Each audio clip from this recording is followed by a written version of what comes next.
muita gente que está perguntando, e é muito louco, porque ao mesmo tempo que a modalidade de vocês faz parte do clube, é profissional, e vocês disputam as principais ligas do país, tem também um lado ali do clube social. Então tem a peneira, então o sócio quer fazer uma peneira, imagino que, porra, deva ter um monte de moleque lá que quer fazer peneira, e eu não sei se de fato acaba surgindo alguém ali de qualidade que vocês consigam dar sequência.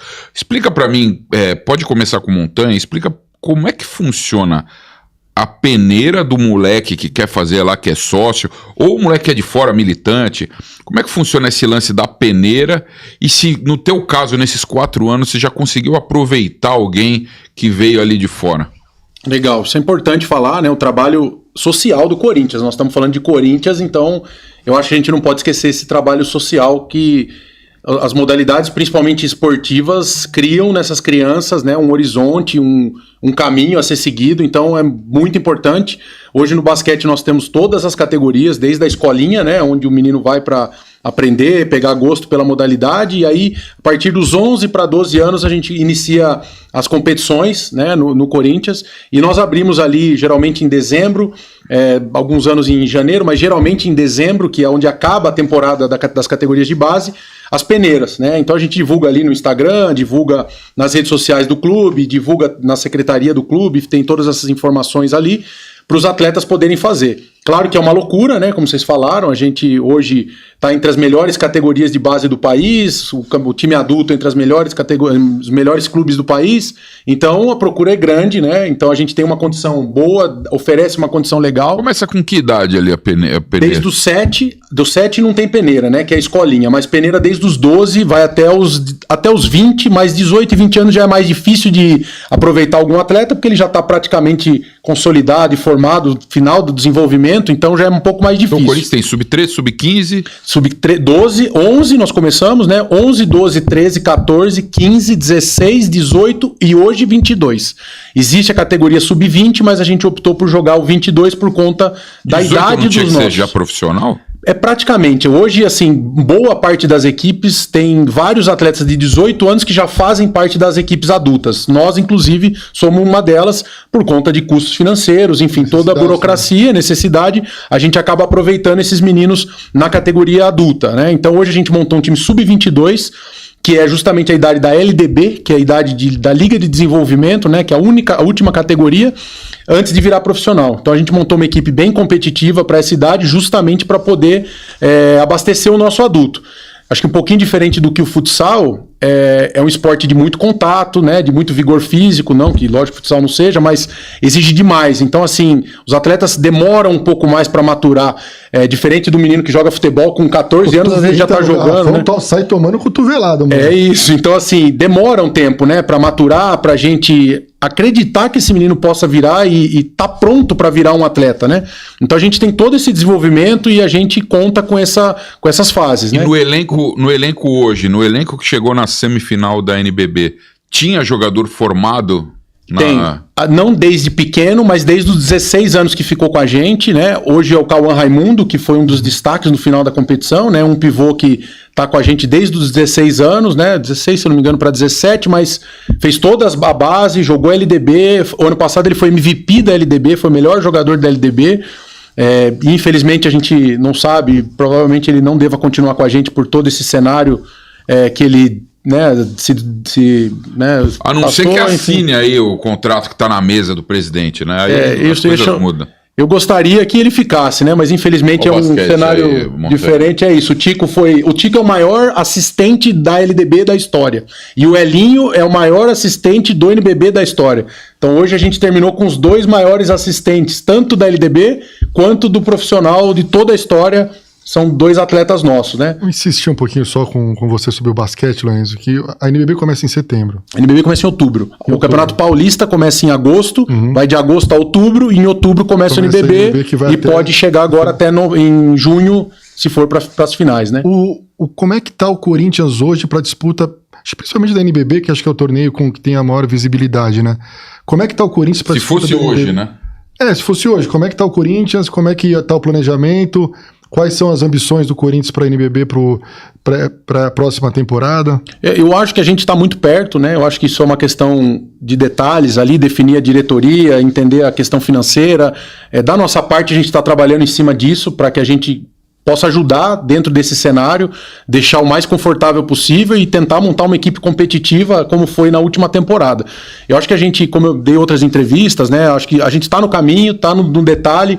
Claro que o patrocínio é importante, né, ter essas receitas são importantes. Eu montei um trabalho também para viabilizar mais patrocínios, conseguir trazer alguns bons patrocínios também, para a gente fazer e viabilizar o basquete. Então eu acho que a gente está por detalhe, acho que a diretoria está ajustando, tem alguns documentos que precisam ser enviados, a liga aceitar os documentos, enfim, uma burocracia que eu acho que deve se resolver nos próximos dias e nas próximas semanas, mas a todo momento a gente, depois que teve essa conversa, é de jogar, é de resolver, então a gente está ansioso, né, e esperançoso que a gente possa ter uma manutenção pelo menos de alguns atletas. Depois, se der, a gente reforça para o NBB, mas manter, porque, como o Cascão falou, né, o basquete vem de lacunas muito grandes e se encerra a modalidade, é muito difícil o retorno. Então a gente está no melhor momento, né, a gente espera que continue para continuar numa crescente. Então eu acho que está tudo conspirando para que dê tudo certo e a gente consiga novos patrocínios para manter a modalidade e vai ajustar e, se Deus quiser, vai dar tudo certo. E você, Lorenzo, como é que funciona, por exemplo, o Rafa, o filho do Fabrício, está com 10? Tem 11 anos. 11 anos. Como é que funciona lá a peneira? Porque imagino que a molecada lá na quadra externa, lá nas quadras externas, que tem basquete também, a molecada lá, poxa, chega no final de semana, moleque fanático jogando bola lá.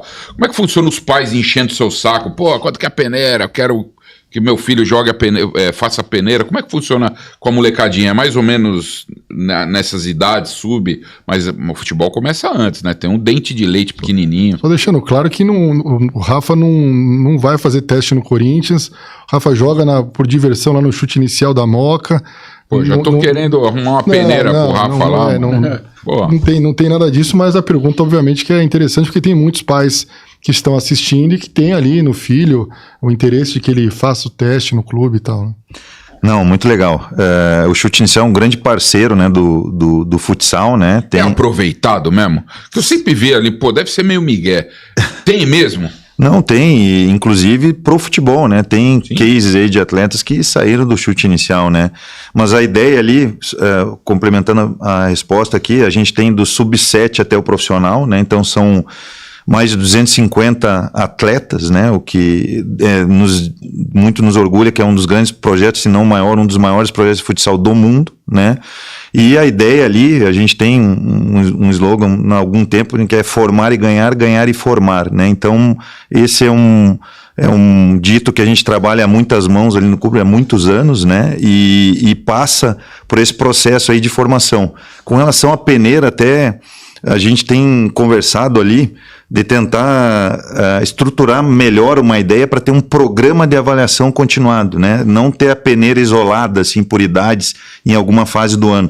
E essa foi uma ideia até que surgiu lá nos Estados Unidos, sabe, Montanha? Assim, de ter um programa para se avaliar atletas que todo momento. Que não sejam só federados, né? Que sejam de projetos sociais, escolas, né? E a gente está desenhando ainda e pretende executar aí a partir do segundo semestre para trazer algo mais estruturado e ter essa avaliação contínua, com feedback aos pais, um monitoramento e uma avaliação mais de perto aí. Mas hoje ela é sazonal, tem os períodos de peneira, é isso? Isso aí, normalmente final de ano, início de ano, né? E são momentos em que em algumas categorias ali, dos pequenininhos até sub-12, sub-14, sub-16, se trabalha aí nas peneiras para ter aí uma avaliação mais ampla. E você, no seu time lá, no elenco do futsal do Corinthians hoje, qual a proporção ali dos formados na base no elenco? Ali? Complementando, e é a mesma realidade do basquete? Tem a fase de maturação, tem o tempo para ele se tornar um jogador profissional, ou pela questão do impacto ser menor, dos contatos serem menores, tem mais espaço, um menino, assim como no futebol de campo com 16 anos, já pode estourar no futsal profissional? Não, eu acho que assim, o jogo hoje de futsal está muito físico, né? A parte de saúde, performance, fisiologia evoluiu muito, né? Então o jogo hoje é muito físico, os espaços estão cada vez menores, né? Sim. O talento hoje ele tem que ser um talento conectado com a parte física, né? Porque senão não há vitória pessoal, né? Então esse período aí de maturação ele também é muito agressivo, né? A gente fala ali em tentar antecipar alguns processos e para isso a integração ela precisa funcionar, né? Entre o 18 e o 20, entre o 20 e o adulto. E eu acho que a gente vem, né, ao longo dos anos aprimorando esses processos, né? Às vezes funciona um pouco melhor, às vezes um pouco pior, mas a ideia é sempre buscar a evolução, porque hoje, por exemplo, ali no elenco profissional, a gente tem praticamente a metade do elenco formado na base. Legal. Né? Então é um dado muito, muito interessante, né? Que eu acho que dá validade e legitimidade ao grande trabalho que é feito pelos profissionais aí da formação do clube, né? Desde o sub-7, tem profissionais muito antigos ali até o sub-20, né? Profissionais com vários anos de casa, né? E isso é muito legal da gente ver que chega ali na ponta no alto rendimento. A realidade financeira, pode a realidade financeira do futebol com os esportes que não são futebol, como futsal e como basquete, tipo, é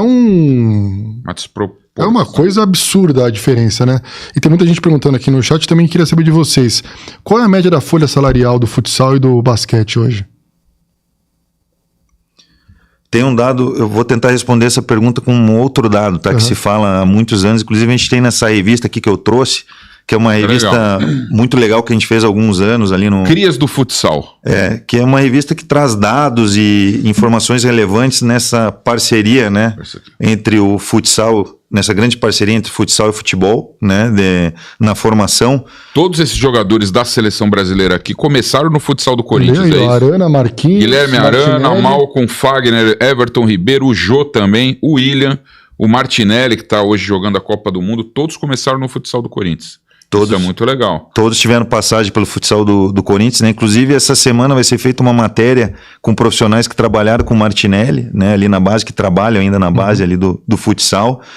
E aí tem alguns dados, né? Também... Então quer dizer, Lourenço, desculpa te cortar, o futsal do Corinthians revela jogadores pro time profissional. Pra Copa do Mundo. Pra Copa do Mundo. Sim, é muito legal porque a gente faz sempre questão de documentar isso ao longo das temporadas, né? A gente atualiza um documento ali com os atletas, né, que passaram pelo futsal. Hoje a gente tem ali no elenco do futebol profissional o Guinegão, né, o Longo, que é o goleiro, né? Então a gente vai atualizando porque é uma base documental importante para o clube ter também, né, para ter consciência do que está sendo investido ali e de como essa conexão é muito produtiva, né, para um clube de futebol, né? Então, retomando a tua pergunta ali, a gente tem uma informação de que menos de 1% do orçamento global do clube é destinado ao... Não, ele pode fazer funcionar o departamento de futsal. Então, 1% de toda a grana, para falar o português claro, 1% de todo o dinheiro que entra no Esporte Clube Corinthians Paulista, ele abastece o futsal e também o basquete somado, é isso? É 1% para nós também. Então 2% resolve o nosso problema. 2% de todo o dinheiro que entra no clube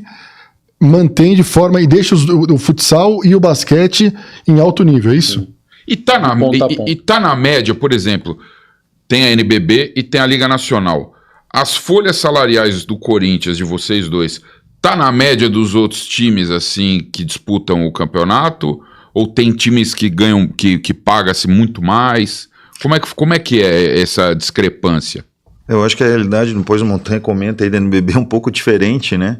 Mas ali na Liga, a gente fazendo um mapeamento assim do cenário, um pouco em razão desses ajustes aí, a gente ficou um pouco, né, para trás ali. Existem equipes que investem bastante, né?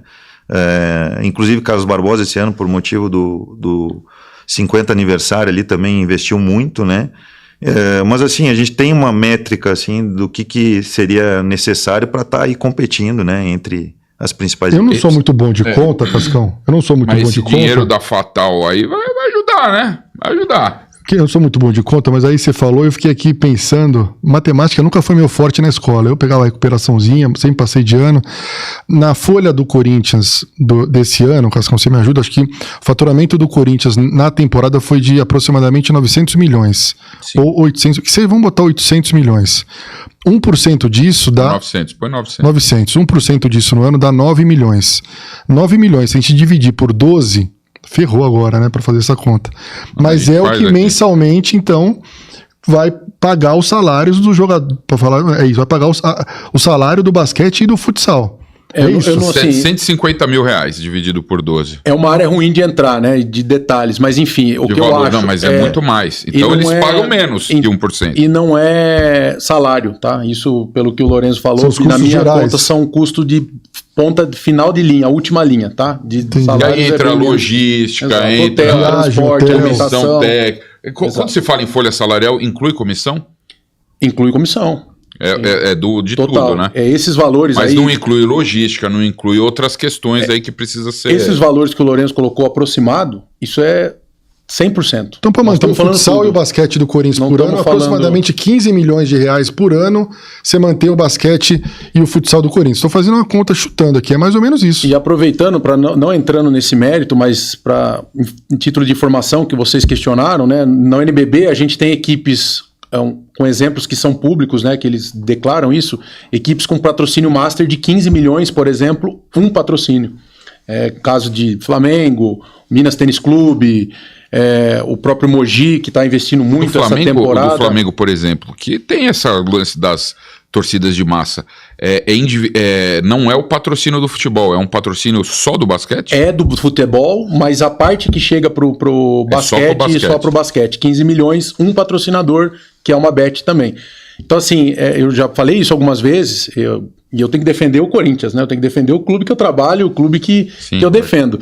Então, assim, eu gostaria muito que a gente tivesse nesse patamar também, para competir com essas equipes, porque tecnicamente a gente compete, a gente tá ali para competir. O trabalho é bem feito. Só que financeiramente a gente tá muito atrás, a gente tá 10 vezes atrás dos times que estão entre os 4 melhores de orçamento. Mas você assinou o contrato de renovação agora, né? Teve o contrato de manutenção do basquete do Corinthians, então, foi recente, né? Ainda não tá oficializado, é o que nós estamos aguardando, assim, né, conversando com o presidente, com o pessoal da diretoria, é só isso, porque a gente precisa enviar isso para a Liga fazer essa avaliação, a gente tem que fazer algumas comprovações financeiras também, para eles mandarem o ok. Então, assim, eu acredito que deva solucionar o problema. Claro que tem a parte financeira que toda vez, né, pega e a gente tem que ajustar, né? A fase é diferente a do futsal, mas nós estamos exatamente nessa fase de inscrição na competição, aprovação das contas nossa, enviar comprovantes de financeiros, comprovante do ginásio, que a gente tem uma condição. Então está nesse processo que eu acredito que deva se regularizar muito em breve aí, o clube possa fazer um anúncio oficial da manutenção da modalidade. Como vocês perguntaram, né, o nosso orçamento na temporada passada, eu acredito que estava entre os 8 ali, metade da tabela, ali, mediano, o nosso orçamento, né, comparado com essas equipes de Minas, Flamengo, o próprio Mogi, o próprio... Chegou muito mais longe do que se imaginava. A gente, assim, lógico que a gente gostaria, mas não, pelo orçamento, sem dúvida. Pelo orçamento, sem dúvida. E outra coisa que eu esqueci de falar, só aproveitando, que nós chegamos nessa posição de disputar uma Sul-Americana, que a gente está classificado novamente, então a gente vai disputar um torneio internacional mais uma vez, por conta da manutenção do elenco e manutenção da comissão técnica. Acho que isso é inegável, o trabalho que vem sendo feito por conta dessa manutenção. Porque se todo ano a gente tem que começar de novo, né, com os meninos, que no basquete é diferente, né, das modalidades de futebol, futsal, a gente hoje não tem como contar com os meninos para chegar nesse alto nível. Claro que eles são fundamentais para ajudar, auxiliar, mas a gente precisa ter atletas de ponta, principalmente os americanos, como a gente sempre fala, que são os atletas diferenciais que colocam a gente num outro patamar, né? Principalmente